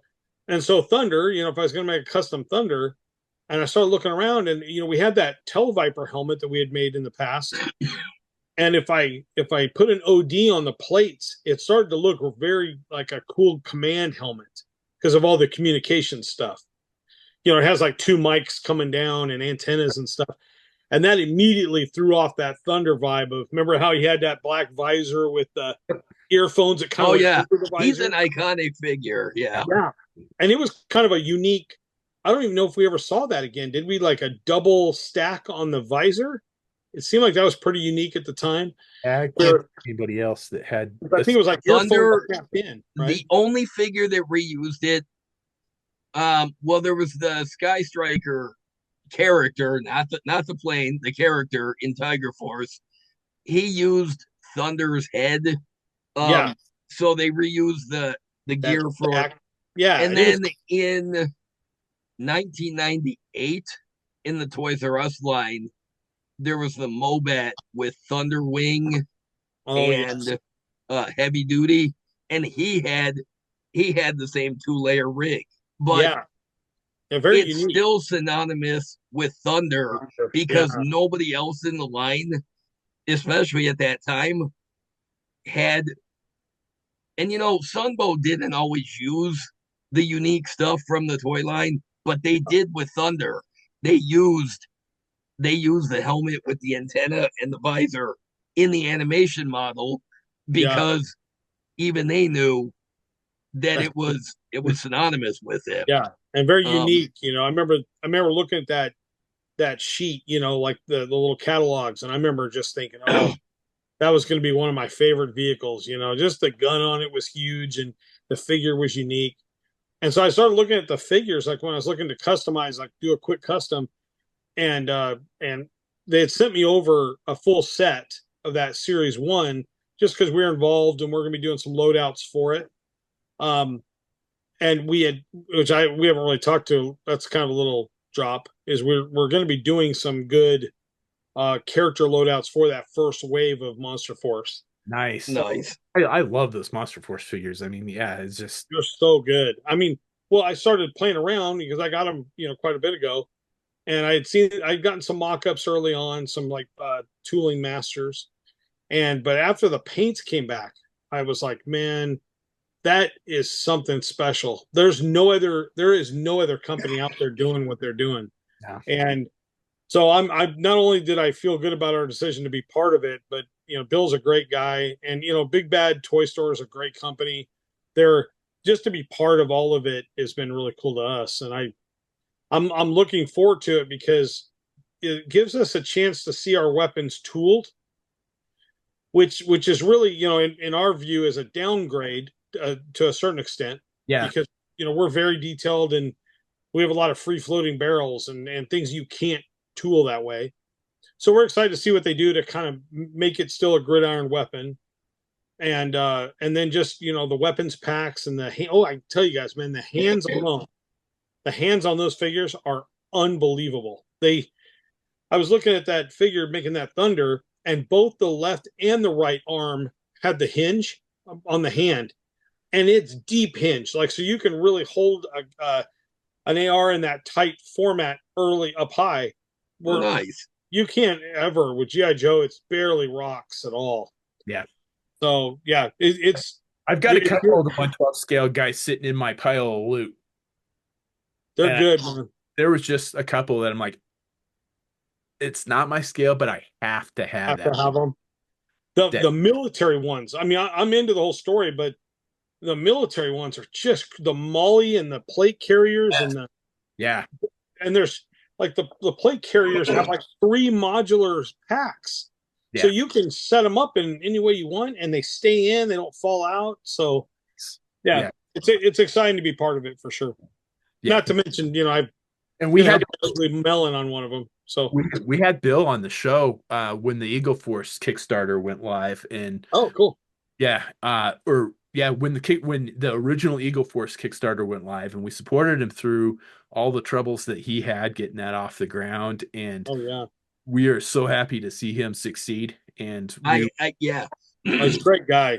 Great guy. Yeah, when they announced it, they were not, as the announcement came out that the 118 scale, like they were going to put more and more and more figures out and different waves and different themes. I was like, okay, that's cool, because the success of Eagle Force Returns obviously led to all of that. Yeah. But then with the announcement that they were also going to be doing 112 scale, like they weren't just switching to 112, they were expanding to do right. a 112 line in addition. I was like, oh, Bill really knocked it out of the park. Oh yeah. Um, Yeah. That's so I'm like I'm I said, we very happy with the success they found. yeah. I mean, Yes. between some of the folks that we've had on the show when they've just gotten started, I mean the the Kingdom of the Animal Warriors. I mean, we had them on just at the beginning of the Kickstarter, and they had a little rocky go, but have just nailed it since. Oh And yeah. the Eagle Force Returns with Bill and Marauder John with the Kickstarter. I mean, we're and Troy with the longbow. It's Yeah. it is an honor for us to have been part of that. Oh yeah. That's awesome. No, those are, and they're great guys. I mean, there's, it's funny because I mean, I haven't met the Animal Kingdom guys yet, or from that stuff, but I mean, those figures look so good, and they're hitting a really cool niche in there, and I'm all for that. I mean, that's what I think America's all about, right? Is us kind of Yeah, finding those little niches, and everybody gets a little slice of the pie. Uh, absolutely. so I'm all for it. I think when I came across Bill, and he was kind of pitching their stuff to me, and I was like, man, I mean, I was so taken back by the creativity for one, Oh, because I mean, you can see things a million times. It's when you put two things together that we haven't seen. yes. That's when I find the genius in things. And I think when I look at with Bill just taking that military aspect of those figures, executing them, finding the way to execute perfect. I mean, as good as it can be done, and you're tying in a storyline that has everything that we know for the last 100 years Yeah. with the way the monsters are and what we think of in that sense. And then you wrap that into a freaking apocalypse into the world kind of thing, and then you throw zombies in there. It's like it's just really it's a fun. It would be fun to see. It would be fun to see on a screen. Yeah. That's what starts getting me thinking. Yeah. No, absolutely. I did a custom probably about 15 years back, and I called it Frankenstein Cyborg. Oh, So uh and it stood alone for forever because I never had anything else to go with it. And then the Monster Force stuff started coming out. I'm like, this is that niche.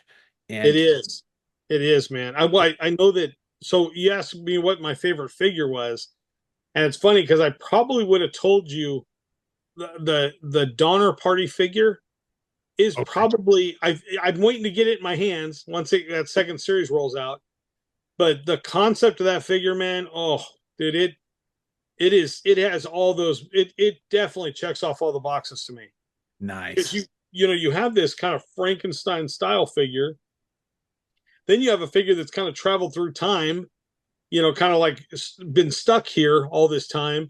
So the artifacts, and I remember when he was telling me, he's like, that we were going over the accessories, and we were talking about the artifacts of the times, like the wars that he's been through and kind of collected. And man, it was just so cool to immediately. I was thinking, Tommy gun, right? And then you got a Winchester type gun, so we went with that mare's leg, so it's kind of a compact gun for him to carry on his back. All those things, man, just it all hit home that it was, and he's even got like a doll thing strapped to his like waist. I mean, it's just a cool figure, man. And the attention to detail is just phenomenal. Oh, I so absolutely cool. love it. I mean, that's one of the things that I try and put into my customs is a level of detail that just no one else is doing. Yeah, it's what And makes it different, makes it unique. exactly, Yeah. yeah. And just to see that in production level figures is just phenomenal. And it just, Oh, I'm right with you, man. I've been in that sculpting world now for a long time, and there were companies. I had some good friends, Shefflet brothers, years ago were making these. Just it's still one of the coolest figures. They have this Chloe. It's an aviator figure. It was like a statue, but okay. these guys are probably one of the best sculptors in the industry by far. I mean, really really good. And they were the ones back in the day doing all like the more creation stuff, more collectibles. Oh yeah, yeah, yeah. Like during the It was kind of Wizard the golden era. magazine era. Yeah, that was definitely kind of the golden era of like that where sculpting of toys were became something. Yeah. Yeah, where So premium figures first rose into the market. Yeah. yeah, and I think what because that was probably what 99 to about 2005 or 2010 or Yeah. so. Oh yeah. And there was some really sweet spots in there. And man, I'll just never forget the levels of detail and creativity. And that's when I saw these figures immediately. I was like, I got to get on board because that's probably the best concepts of figures I've seen in a long, long, long time. And It it sounds like somebody should make an action figure of that aviator statue. I know, man. I would love for them to do that. It was so cool, man. It was like she had the ponytails like that were braided, that were kind of like stuck straight out. She had the big goggles, kind of a tank girl feel, Okay. Oh, all very right. Yeah, apocalyptic. nice. Yeah, I know so which one you're talking about, but I'm not yeah, sure. The Donner Party figure has that vibe to him. Like he's wearing leather and kind of you almost got a Native American vibe in there. Cowboys and Indians, World War II. It just has all that. But I can tell you the stuff that I've seen and what's coming. It's just gonna be shocking to everybody. There's so much cool stuff, and obviously, we're trying to get the Gridiron figures coming for pre-order. I think at the year end somewhere. So we're excited to have that in just part of the lore of it. Yeah. So it should be cool. Ab Absolutely. Definitely looking forward to that. And thanks for sharing because it's like, yeah, it's a tough question to ask. It's like, people I give me, had to know. I had to. There was no way I was going to have you on the show and not ask. I had yeah, to. well, and to ask about stuff coming out. It's like some of that stuff you got to play close to the vest because you don't know if it's going to work. You don't know if it's going to sell, Yeah, yeah. but people want to know, Well, they're what's taking a chance just putting my head on a figure. So I know when they're taking that kind of risk, I'm probably on the right team. right. Um. Oh, and if we can make requests, can we get some H&K machine guns from Gridiron because Okay, okay, okay. my well, I look at the Tiger Force Outback, amazing figure, Yeah, garbage weapon, garbage. he need he needs his familiar H&K. yeah, Um, yeah. um, I it's a small request, but I'm like, it's one of those weapons that I just feel like if I picture Outback, I picture his card art. He's holding the rucksack. He's got the H&K in the air. I'm like, Yeah. yeah, he just Well, we just did I was showing I mean, it kind of goes in line with it. It's not quite the HK, but we did the G3 as a freebie not too long ago.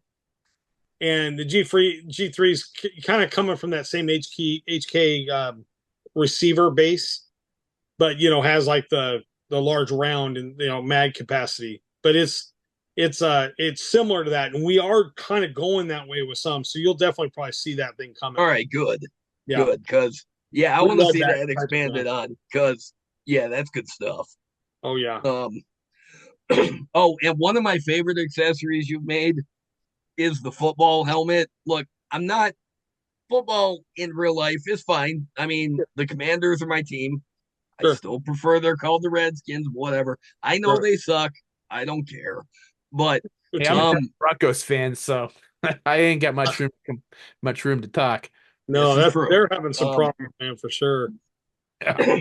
but I remember I remember when you first put the captain loadout, and I'm like, oh my god, they're asking me to make Captain Gridiron, aren't they? Oh yes they are. So I ordered it last year. I did it. I'm very proud of it. Um, and You I got it before love we retired. what's that? You got it before we retired it. Yeah. Good. Yeah, I saw that I saw the yeah, the announcement that it was gonna be. I'm like, oh the hell they're not.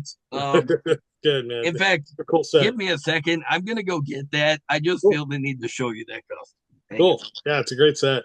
Yeah, I actually did use the Alley Viper loadout custom did a custom with it too. And I don't do 1/12 scale customs. I mean, that's like the running joke is I don't do 1/12 scale customs, but um while he's grabbing that, I'm going to grab one here. I'm going to pause it real quick here. Awesome.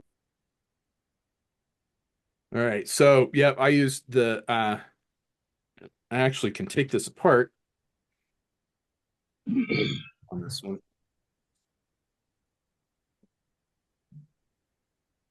Ah, sweet.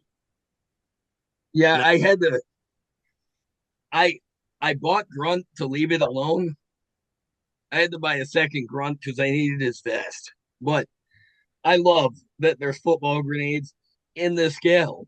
Um, Yep, I did and I used the gridiron parts for my version 2 Alley Viper. oh yeah.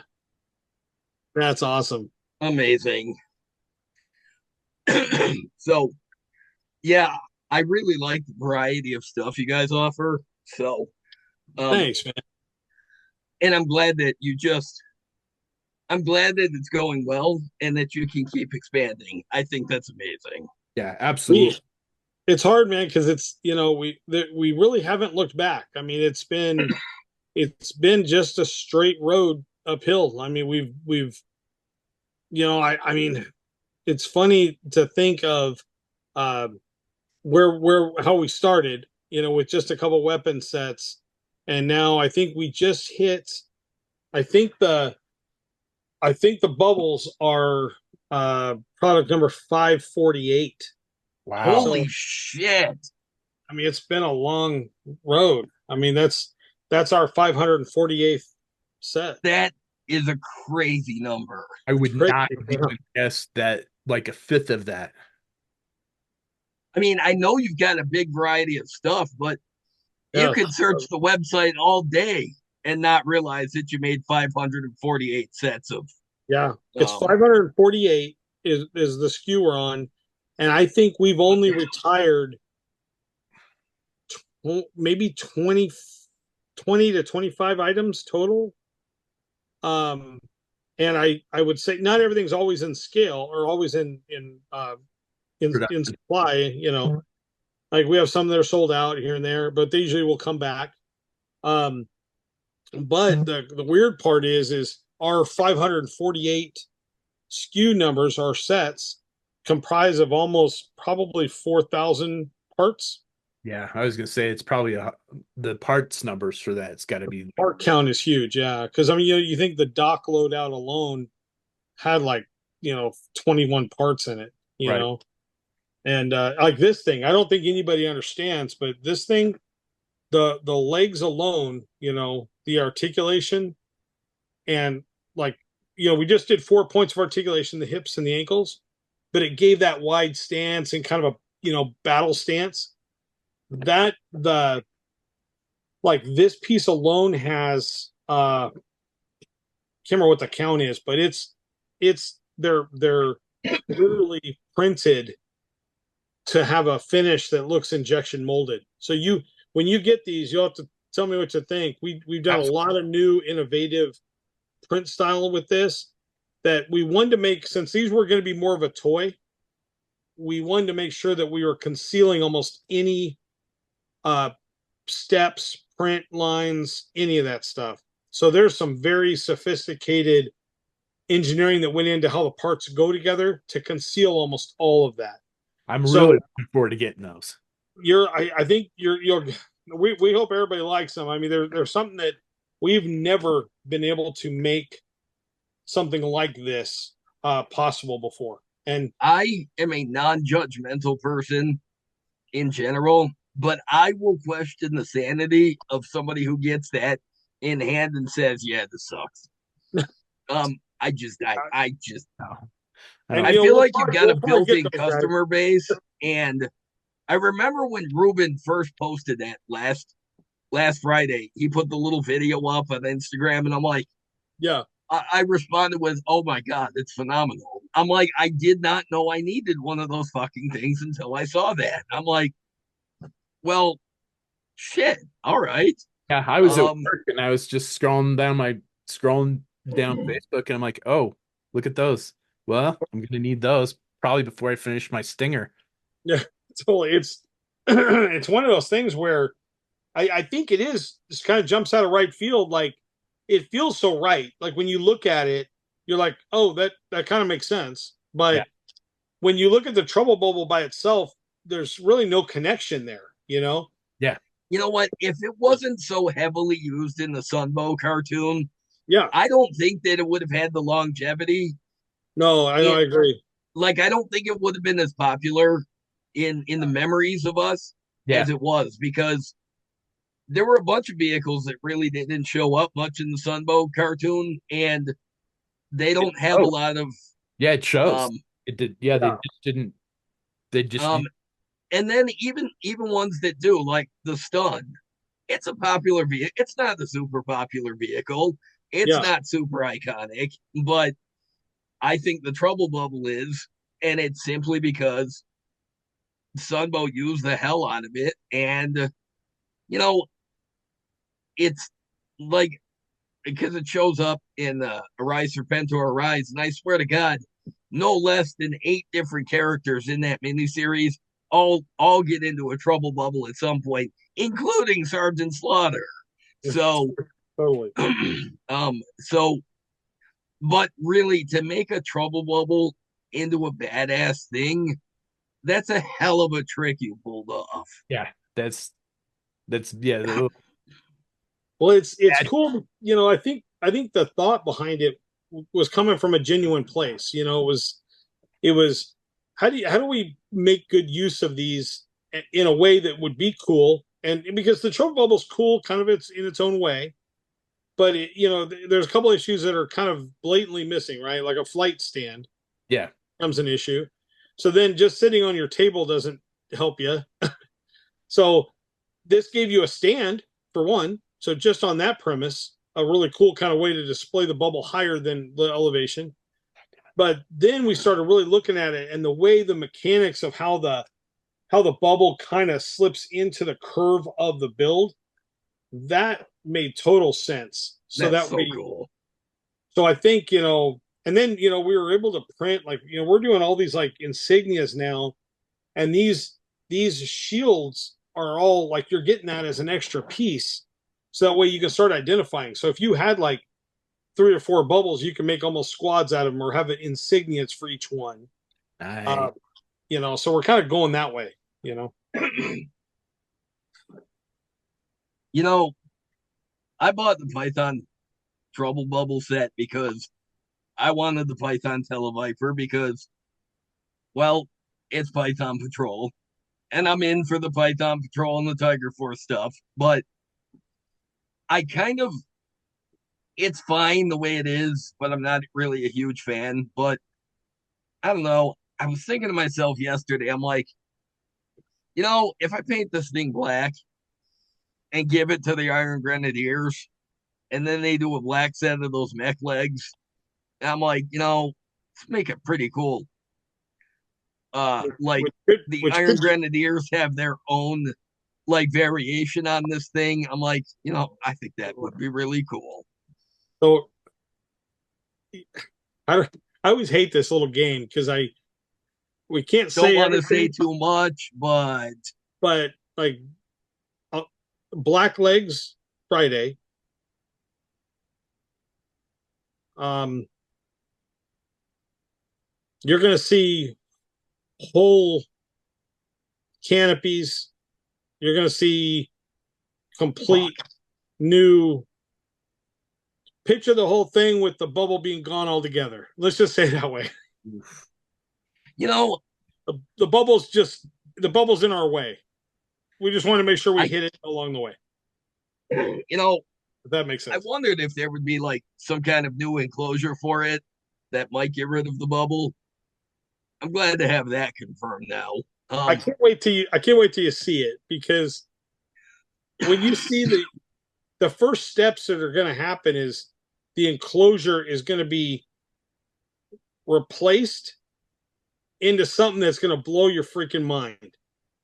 It's I have a I have Well, an image that I look at almost every day because I can't believe how cool it is, and it's not a huge change, but it's something that makes you go, oh my gosh! Like if sometimes the old cliche of less is more yeah, is apt. Yeah. Sometimes a small change it's is all huge. you really it is can make a huge impact. Where Yeah. I can see the legs being like that's a big change, like that's something that's really kind of for this particular vehicle in that world. This is kind of a it's kind of a prolific change. It's really has this, whoa, do I really need it? Do I want it? Okay, I gotta have it. Now from here, the reason why we did level 1 is we have 3 levels planned just for the trouble Shit. bubble. Shit. And the trouble bubble, we called them levels because they weren't going to be, the continuity wasn't going to be there in the sense that it's not every week is a bubble thing. Right. We're stretching those levels probably between now and Christmas. But if you have to delay until well into 2025, that's okay too. and we may have to, that third, we're waiting to see on the third level for the trouble bubble. But that being said, there's a bunch more coming for this mech stuff, and it has nothing to do with the trouble bubble. I am Oh boy, mech fan. And like I said, I'll say it again, the trouble bubble just got in our way. So there was a bigger plan, and then we looked at the trouble bubble and said, let's take care of that while we're here. Nice. So we don't have to come back to it. But the bigger plan is it's just freaking cool, man. I usually don't get this geeked out over our stuff. And I was gonna ask, do you just sit down sometimes and pinch yourself and say, holy shit, this is real. I'm running this thing like every day. This is not an elaborate dream. No, we've actually made this happen. Well, it's weird because you kind of think most of the time, you go through your life and we talk about getting older, and you kind of, those 5 words you had me say, those meant something to me because you're getting older, everything hurts. You wake up, you're in pain in different ways almost every day. Yep. Some things my ankles hurt most days. Right? Somebody asked me what happened. I said I got up and I walked from the bed. That was enough for that was people enough. Don't realize that unless you understand a little bit about chronic pain, and you understand that that's as you're getting older. Typically, if that hits us, most of us, right? Oh, yeah. So I noticed that this path, man, has been very interesting because there's been so many times along the way where I'd get so frustrated and I'd wonder, am I on the right thing or am I not? And I get to this point in my life where it shows you I was almost done. I was just like, you know what? I think I gave the toy industry kind of my best years, and it was what it was. We felt very proud about Build-A-Rama, but it was always kind of a side note. It never got the attention that Gridiron has gotten, obviously, like its mainstream attention. But it was a learning lesson of 18 years on what aesthetics are and military history, and just diving into that so hard. And I never took, I felt like I must have taken it for granted because I felt like I wasn't appreciating what that was at the time. And then my 2 sons, Colin and Quade, they got to that age where they had to make those decisions that I was making back at their age. Was, if you're creative or you're artistic, what do you do? Because in today's world, there's a million different ways to go, and 99% of them are not lucrative, That's But one of the reasons that I'm still a paramedic. I mean, I would be a photographer any totally. any other day of the week, or as many requests as I get to every time I put a custom out, I get That's right. requests. It's an art. That's Yeah, right. I And get and and I you look at it, and that's a business aspect, right? There's a business element there. But really, to be able to be lucrative at it and be full time, and it becomes part of your life. It was funny to see them at a crossroads with me, and we all looked at it coming from different ages and different elements, but we all agreed to one thing. And it sounds hokey, but I remember we were in this crappy little shop, and we had gotten this little tiny. I mean, it was just a pit, man. It was the cheapest little thing we could get to kind of be able to run our business out of, and it was a little industrial strip mall thing, Hmm? and it was small. It was like 1,000 square feet. It had a little dirty shop area and a couple offices, and we were going to Were just there all work in one office and do our designs and put the machines in the other one, and we do modeling and painting in the other. And I remember and we were in there for 2.5, almost 3 years. And we even as we were getting bigger, we never changed. We just kept squeezing more machines and learning more. But I'll never forget the first week, because I remember looking at the boys and we all kind of looked at each other and we're like, okay, what's the angle here? And I remember thinking, okay, we all came to one consensus. There's a bunch of people doing 3D printed stuff. yeah, What's going to make us different? And immediately we all had the same thought. It was we were testing some stuff, and we were like we were looking at it, and it was kind of brittle, and we're like, this is what it is. I mean, this is what people are doing. And we would throw it on the ground, and it would shatter. And I remember looking at the boys, and I was like, we can put this out, and this is what everybody else is doing, and we can make a little business out of it because our designs would be different. But until this changes, this market will never change. Like, yeah, until that part can be handled and doesn't have to feel like it's fragile, and it has something to it. So we took another almost 3 months of like no income. I mean, really, really bad situation, to try to perfect our recipe of resin. And we did everything. I mean, just across the board, any mix that we could get. And we finally, I remember all of us looked at each other. We threw the thing on the ground, it bounced. And we're like, that's the one. And we looked at it and we were bending it, and it had flexibility, but it was rigid. So it wasn't a noodle like what Hasbro puts out, right. but it was a rigid weapon. It's still resin, so it's susceptible to heat and my warp and all that. And most people know our product now. That's been the same resin recipe since that day. We've never changed. And it's the thing that stood out as a different type of product to everybody. Yeah, Was that, and that was one of the first things that I thought about when uh my first experience with the gridiron weapons. My one of my buddies, one of our buddies, Julian, lives in France, and he came over and visited. I guess it was last year, and had some of your stuff sent here. So I had some of the stuff, yeah, and so when he came to visit, I had that stuff, and he gave me actually the scar with the grenade launcher from my Alley Viper, nice.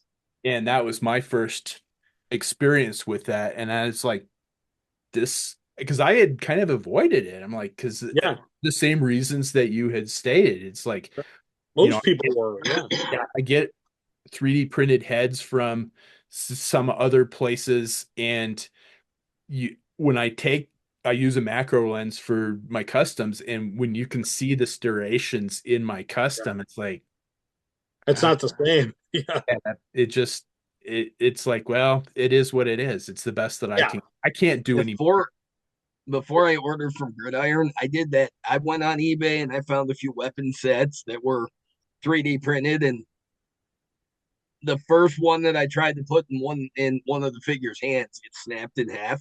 Yeah, yeah, And then I had one where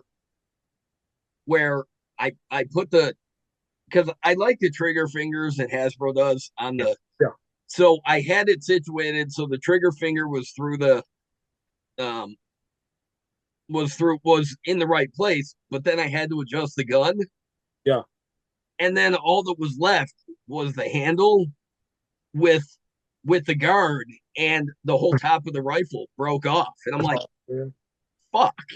Yeah. So I'm Yeah. like, I don't, Oh yeah. and And that when you was got that gridiron stuff, I'm like, this can't be 3D printed. The Yeah. quality is too good.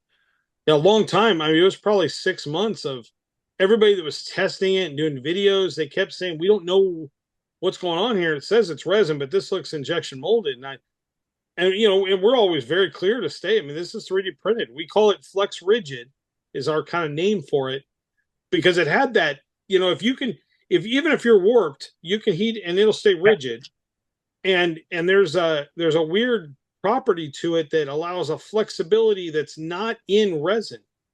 So not in a full resin part. Right. So so it became just a different animal to us, and we knew we had something. That there was a product we could stand behind, and we've always told everybody, if you have a problem with a gridiron product, contact us, because we have no problem replacing stuff. If it's something we still make and it's in a bin somewhere and I can get you another one, we'll get you another one. So it is always something we felt strongly about, that 3D printers could never say that, because everything breaks pretty much. Yeah, pretty much. And so that made the difference. and you can paint your stuff. Yeah. Like you can add, because that was the other problem I had with initial weapon sets that I bought, was they didn't take paint because they were resin, and no matter what I did, I'm like, primer doesn't work, sandpaper. I'm like, I'm afraid to use sandpaper on it, because Yeah. as soon as you do, it's gonna start flaking off, and it's gonna be that mess that when you like, I can only equate it to when you Dremel through something and you've got plastic shavings everywhere. I'm Yeah. like, as soon as you start sand painting or sandpapering this stuff, you're gonna get those same flecks. So Oh yeah. Oh, it turns yeah, everything furry, and yeah, it's Yeah. yeah, it's bad. So yeah, what you guys are doing is Phenomenal. phenomenal. Thank you, man. I can safely say it feels like we're a long ways since then, with all these vehicle parts, and we do a lot of FDM printing now. And just because that technology finally caught up, where the strength and durability in an FDM part over resin is really good, because you're dealing with a real plastic. Yeah. But so that's what gave us kind of a wide open door to designing for vehicles.